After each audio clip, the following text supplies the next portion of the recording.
Well, Oh boy, I love going first. Not nervous at all. Uh, yeah, I'm Andy. Um, I'm up at Bellingham Friends Meeting. I'm the newsletter editor there, and I'm on the Social and Environmental Action Committee.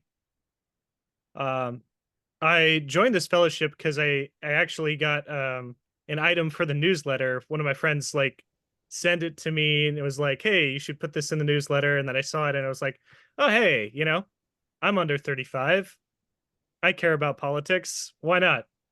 Um, and like many people, I was feeling especially motivated to take some action after our most recent we'll call it an election. Um, but yeah, no, I just I wanted to get involved, learn more about the legislative advocacy process, and try to do some good work. Um, so I guess what I did in the fellowship. So I was on the Economic Justice Committee. I was drawn to that. It seemed the closest to where my biggest passions in life are. Um, I care about kind of creating an equitable society from everybody or for everybody. I think a lot of injustices in the world flow naturally from economic imbalances. And so if you can kind of attack the root of the problem, other branches kind of will, get better over time. Anyway, that was why I joined that. And yeah, I did the Quaker Lobby Day. That was very exciting. I got to speak to lots of legislators there, some staffers too. My attention there was mostly on progressive revenue, but I did dabble in advocating for some of the criminal justice items too, which was especially handy when legislators were not willing to go for progressive revenue stuff. Um, yeah, then I guess my big projects. Um, I started working with Susan on a defense conversion idea that we had following a very unexpected announcement from the president that he was going to be cutting back nuclear arms. So we started working together trying to figure out how we can take um, this disarmament idea and turn it into an economic boon for the state of Washington. And we tried to attack that problem from a lot of different angles, and I wasn't quite able to crack that nut. I looked into plenty of different things, and it was really difficult to find ways to transform potential disarmament into economic gain for the state level. But that was a cool project. I learned a lot on it. And speaking of other things I learned a lot about the basics of how the state legislature works. That's something that I just was not privy to before this. Uh, I also learned, state politics is a lot more approachable, a lot more reasonable than I at least anticipated. There's probably a lot of people out there like me that imagine politics as a bunch of rooms full of cigar smoke and everybody's cutting deals and whatever.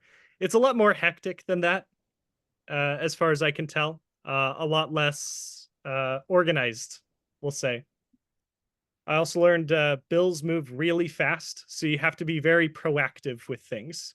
You can't really wait for the news cycle to figure out what's going on because by the time they're reporting on it, it may have already happened.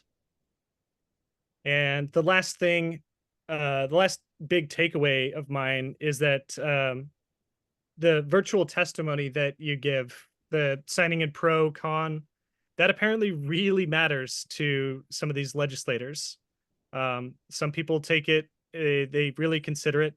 So even if you can't make it all the way to Olympia, you can still support important causes. Yeah, that's me. oh, okay, thank you. Well, for any of you who haven't done that signing in pro, we send an action alert out. It has one little link in it that takes you right to a page where you just indicate it's already set up for the bill that you're signing in for. You just click pro and put a little bit your name and part of your address in and send it along, and they count those things up and they look at where they come from too. We are a little anarchistic in this. There's very strict instructions on the legislature website that says only put an organization here if you are signing for the whole organization officially. And we just tell everybody, use your Quaker Voice affiliation. It's sort of very Quaker chaotic, but we do get a little visibility for the entire Society of Friends that way. But Andy, thank you so much for taking on that defense conversion work, even though you really convinced me in the end that we couldn't do anything with that, and I was so optimistic to start with. But I think we're ready for some other issues, and I'm ready to. You did a lot of exploration of some of the environmental impacts of the militarization of the Washington State economy, and I would really like to have environmental stewardship talk about some of that next year, because somehow it seems like we ought to be able to have the work is a little less disrupted out there. So thank you for that. Meg, last but not least. All right. So you have to explain to people how we got somebody from Oregon in the Washington fellowship program. Yeah, so I'm from Portland, Oregon, so I don't even go here. But that's fine. So I'm Meg. Nice to meet some of you and nice to see some of you again. So pretty much what led me to this, I got some emails kind of like towards the end of last year, got some emails being like Quaker Voice, Quaker Voice, Quaker Voice, and it kind of just faded into the background. But then election day came, and that was an upsetting day. And the next day I applied to Quaker Voice. Actually, no, I think it literally was that day. I think it literally was election day. I was like, nope, I know I don't live in Washington. I think I emailed Susan. I'm like, can I do this? I'm in Portland. I'm literally across the river. I'm close enough. I just want to know what I can do, how I can get involved, what that looks like, what that feels like. So yeah, so I ended up joining Quaker Voice. And then a couple weeks later, I applied for an internship with a state senator in Oregon, and I got that. So I have been learning about state legislation in Oregon and in Washington, and also looking on it on both sides. So working from the legislator's office and working as a kind of constituent on the constituent side of things, even if I'm not a constituent. Got a really like firsthand experience of what it is like, what that legislative process is like. Not just the similarities and differences between the different state legislation, but also the similarities and differences between what work gets done on each side and what does it look like for those sides to come together.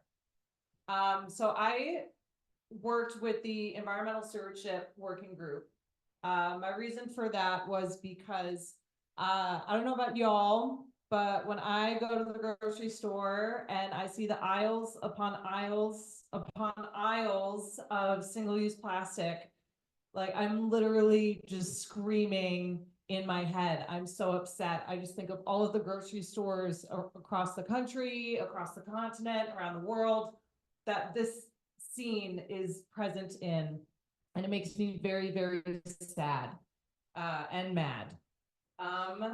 So I started working with Renee and with Jacob and with Susan and with the folks involved in that. And there was a lot of bill tracking.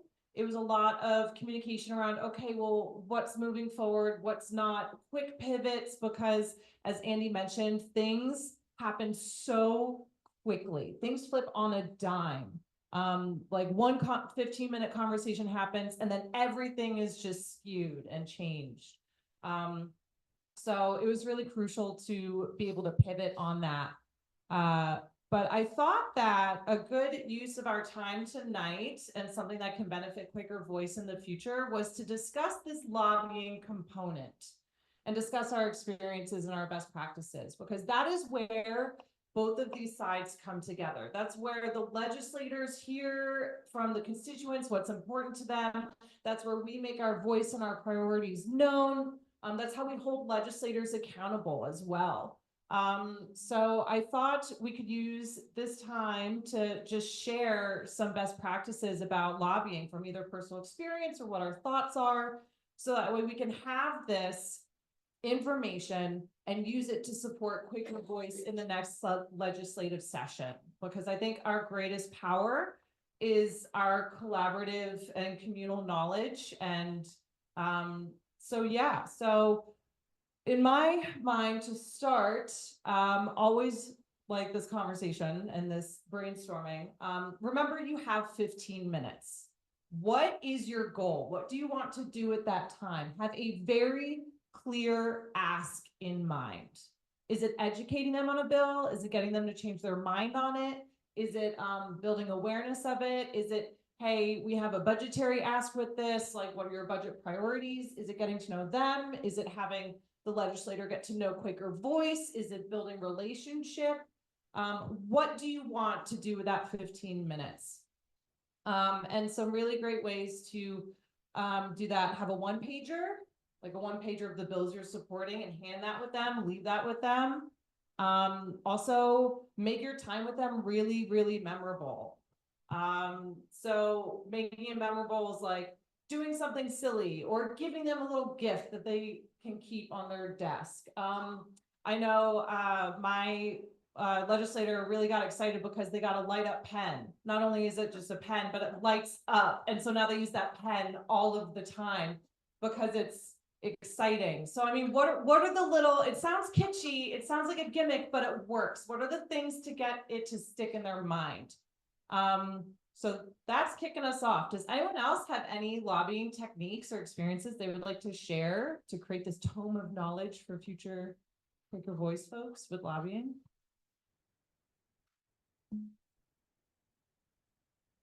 Renee has this smile on her face as though she has something in particular in mind. What's worked for you, Renee? And let's No, get it, Sherry. it was probably a plastic pen. That's why I was grimacing. It was plastic, yes, can confirm. All right, we guarantee that Quaker Voice will not be handing out any plastic pens. This, I mean, we have already had the rebellion against suggestions that we have T-shirts. Just like, no T-shirts. Sherry, this was your first year lobbying, wasn't it? It was. I actually wanted to share something that didn't work. I thought I was keeping a good eye on the time, and then I wasn't. And the aide that we were talking to ended up kind of having to like bundle us out after we had gone over our 15 minutes. And I felt like that did not make a great impression. And so I think in the future, I want to make sure to have that clear ask, as Meg says, and kind of nail the timing, because it's respectful, and makes them like you more. They're busy. We could all come up with our favorite mistakes we've made in lobbying. I'll tell you one for me this year. I was going with Bill Miller, and I really didn't know the legislators in his area all that well. And it turned out we had this lovely chat. Bill lived near her. And of course, I'm going to blank on her name, but I'll tell you her role in a minute. But at any rate, they walked their dogs in the same park and all this. It was just a nice little visit, and she handed us some candy. She is the chair of the House Finance Committee. It's April Berg, actually. And so we completely missed our opportunity to talk to her about where do you see progressive revenue this year, for example. And she's a key member of the Legislative Black Caucus. And after watching all these revenue things go through her committee, I can't believe I sat there for 10 minutes and we talked about walking dogs. Doreen has hopefully a positive example to get, because I could come up with some more negative ones. Oh, no, a friend and I wrote a script about how not to do lobbying for the WCB convention. It was very fun. It was very fun. We wanted, But no, we Make want, it okay, so we funny. want some positive ones. Quaker Connections, one of the legislators in the 37th district went to a Quaker school. So we got off a little bit on that.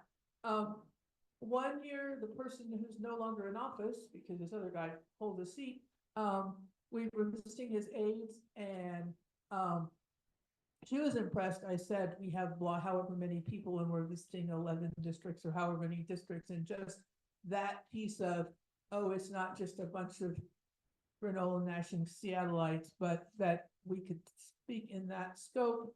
There's one more I was gonna say. One year we were lobbying about something to do with zoning, and one of the legislators, a state senator, she's like, I haven't signed on to that bill because I'm a little worried it's gonna break up some ethnic communities. And I said, oh, thank you for telling us that. And then I brought it back to the whole group. And that year we were working with a lobbyist who'd been around a long time, and she said she thought from lobby day that bill probably wasn't going to go anywhere just because of things like that. That sometimes you really do have to listen. But if you really want to nerd out on legislation, modern technology lets you watch hearings. And that actually can be really beneficial just in terms of picking up points that you can write in your little comments up to a day after the bill is heard. So that would be my advice. yeah, if you're really serious about a bill, watching the hearings is quite important because you get all the pros and cons. Staff will essentially do a summary of that, but it's much less impactful than actually listening to people deliberately. Oh, anybody else have any? We've got a suggestion from the back here, right? Oh, okay. Well, just a quick one that, personal connection and storytelling that has to do with a specific piece of legislation really helps. And so when, I've been with groups the last few years, we've kind of divided up and who wants to talk about each, and somebody does, oh, I have a story about that one, or this one's important to me because of this, and that makes a big difference. So they know it matters to you. It's not just that you're lobbying because the Quakers told you to.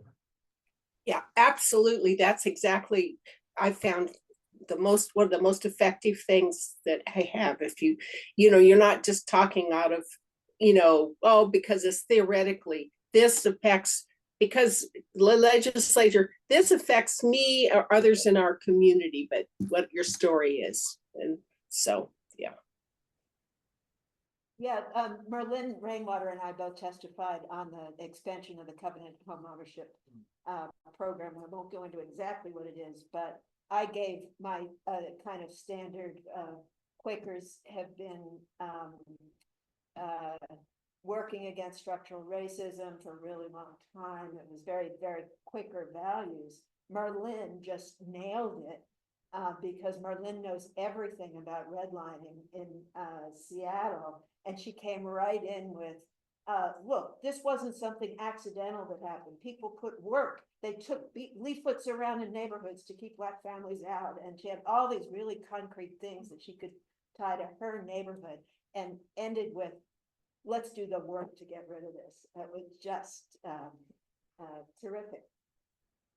Well, it sounds like a lot of y'all have a lot more experience than I do, but I don't lobby, but in my job, I work with lobbyists and I do agriculture stuff and climate change stuff.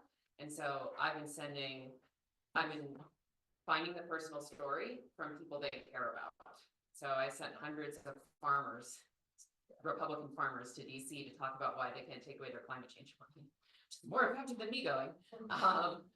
And giving them some media training because they felt really nervous about talking to legislature, and they usually work through their groups, national corn growers or whatever, but finding the individuals in the district of the people who they're talking to go complain has been pretty effective. Margaret, thank you Lots of very fun. much for that. Want to introduce yourself? Sure, I'm Margaret Henry. From I'm from North Bend, originally from Kentucky, and I grew up with in a small little Quaker enclave in the middle of Kentucky, and all the things that meant. And I spend my life in agriculture with a lot of farmers who think very differently than Quaker values. But at the end of the day, finding that we all care about the future of the land, the legacy of their family. Same thing that you do with legislators is like, what do you actually have in common and care about together? And how do you drive that forward with whatever the thing is you're talking about? Yeah, so my farmer story is I went on a Quaker Voice visit to Pullman, Moscow, actually, and stayed with the Coldigs, and Virginia Coldig, if any of you know her, is like 5th or 6th generation wheat farmers from Southeast Washington, which I never knew until doing this visit. And they have a very clear view on this right to repair bill. The farm equipment was taken out because of the like John Deere. An international harvester, and they want to be able to repair their own equipment. So we will have, like 5th generation Quaker farmers testifying to try to get John Deere back. And we found some legislators in our visits actually on Quaker Lobby Day who want to do that too. Okay, we're probably about ready to tie up here. Meg, you want to say anything in a tying up way?